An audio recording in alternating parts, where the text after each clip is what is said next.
What happens to non-Muslims who have never been exposed to Islam?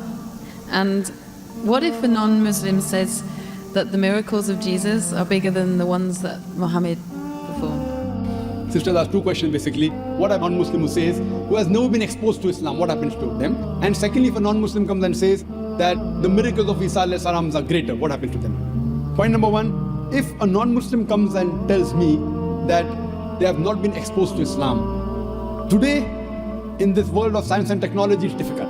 Maybe if you asked this question 50 years back, it was possible.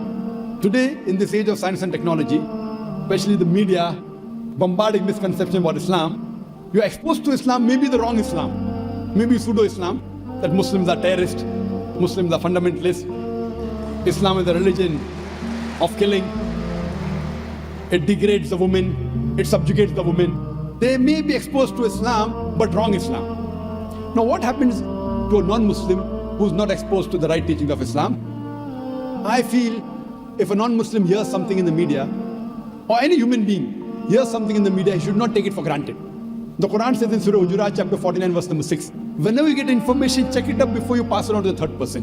Whenever you get information, it is important that the person checks up whether the information is right or wrong. As far as the message of Islam is concerned, what if a non-Muslim may be living in an island, maybe living in Timbuktu, or living somewhere where he doesn't have any knowledge of Islam? First, it's the duty of every Muslim to convey the message to non-Muslim, irrespective whether we convey or not. Allah says in the Quran in Surah Fusilat, chapter number 41, verse number 53, Allah says, سَنُورِيهِمْ آيَاتِنَا فِي الْآفَاقِ وَفِي أَنفُسِهِمْ حَتَّى يَتَبَيَّنَ أَنَّهُ. That soon we shall show them our signs in the furthest regions of the horizons until it is clear to them that this is the truth. Allah says that He will show the signs to every human being before the human being dies.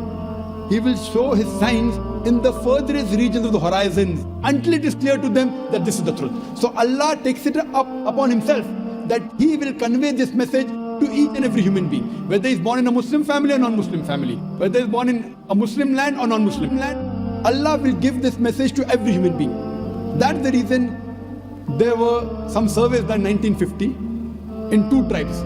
Now these two tribes, the Kapauku tribe and the Australian Aborigines, these two tribes did not come in contact with modern civilization till as late as 1950. When the researchers went and tried to find out what was their way of life, these people, they believed that God was one. They believed He alone should be worshipped. They believed He did not beget anyone. They did the sajda, they did prostration for worshipping that God. It was everything of Islam but a name. So when no external influence comes on a human being, that person submits his will to God. That's the reason our beloved Prophet Muhammad said, every child is born in Deen al-Fitr. Every child is born in the innate religion. He is born as a Muslim. Our beloved Prophet Muhammad said, every child is born as a Muslim. Muslim means a person who submits his will to God. Later on, that person may be influenced by his parents, by his teachers, by his elders. He may start doing fire worship, he may start doing idol worship, and then may deviate on the wrong track. That's the reason when a non-Muslim accepts Islam, the more appropriate word is revert. He was a Muslim, born as a Muslim, he gets converted to a wrong religion, comes back to the original faith, that is Islam. So the right word is revert. So coming to your question, every child, if you take three children, one born to a Christian, one born to a Jew, one born to a Hindu, isolate these three children completely from any external influence. And when they grow up and you try and find out what is their way of life, it will be nothing but Islam. Only after external influence, they start deviating and worshipping wrong things and having wrong ideas. This is scientifically proven. Furthermore, sister, where your second question is concerned, that what if someone doesn't know Islam and thinks that Jesus Christ did miracles? I do agree Jesus Christ did miracles. But sister, miracle is not the test. If you believe in Jesus Christ, peace be upon Him, if you read in the Bible, Jesus Christ, peace be upon Himself says, in the Gospel of Matthew, chapter number 24, verse number 24, it says that, for there shall arise many false Christ and false prophets, and will do wonders and miracles, and if it were possible, shall deceive the very elect.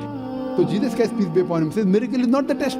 There shall arise many false Christ and false prophets, and shall do wonders and miracles, and if it were possible, shall deceive the elect. That means Jesus Christ, peace be upon Him, says miracle is not the test. Miracle does not make a person a god.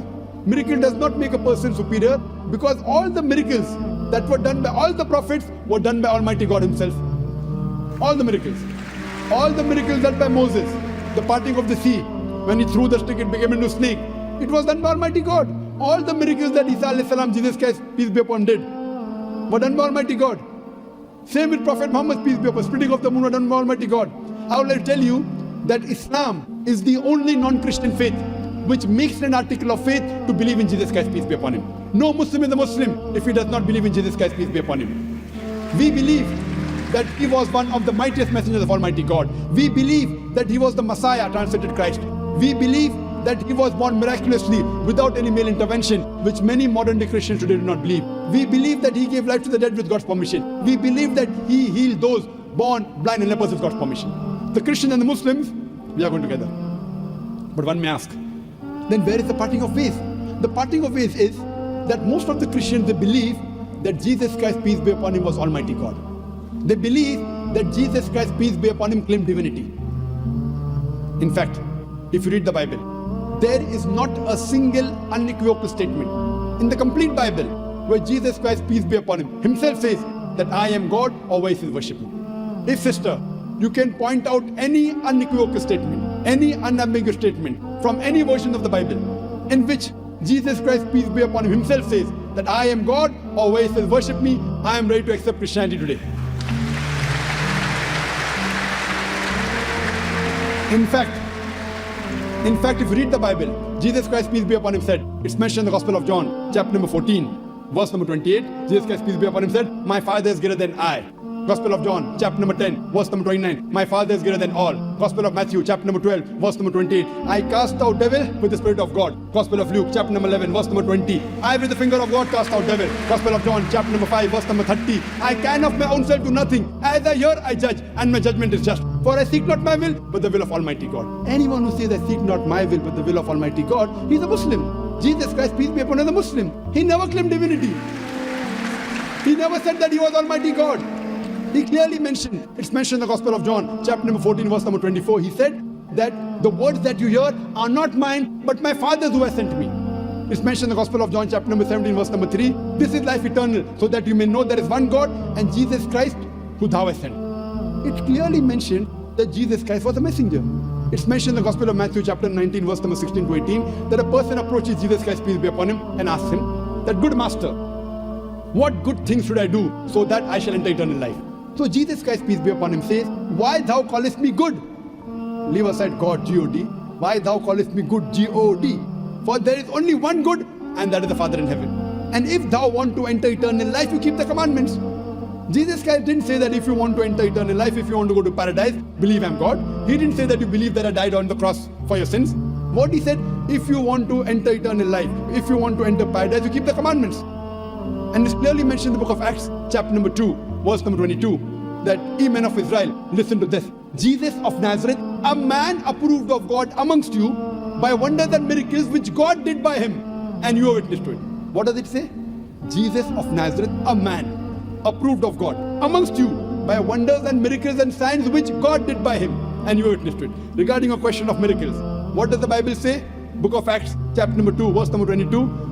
A man approved of God amongst you by wonders and miracles and signs which God did by Him, and you witnessed to it. So all the credit goes to Almighty God. And Jesus Christ was a man. All the miracles were done through Almighty God. So all the miracles, all the messengers did were done by Almighty God. They came to testify there was one God. But Jesus Christ also said in the Gospel of John, chapter number 16, verse number 12 to 14, that I have many things to say unto you, but ye cannot bear them now. For he, when the Spirit of truth shall come, He shall guide you unto all truth. He shall not speak of Himself. All that here shall He speak. He shall glorify me. Now this prophecy is prophesied no one but the last and final messenger, Prophet Muhammad, peace be upon him. So if you're a true Christian, and if you believe in Jesus Christ, peace be upon Him, Jesus Christ, peace be upon Him, said, I have many things to say unto you, but ye cannot bear them now. For he, when the Spirit of truth shall come, He shall guide you unto all truth. He shall not speak of Himself. All that here shall He speak. He shall glorify me. This prophecy is prophesying no one but the last and final messenger, Prophet Muhammad, peace be upon him. So if you're a true Christian, you should believe in the last and final messenger, Prophet Muhammad, peace be upon him. Hope that answers the question, sister.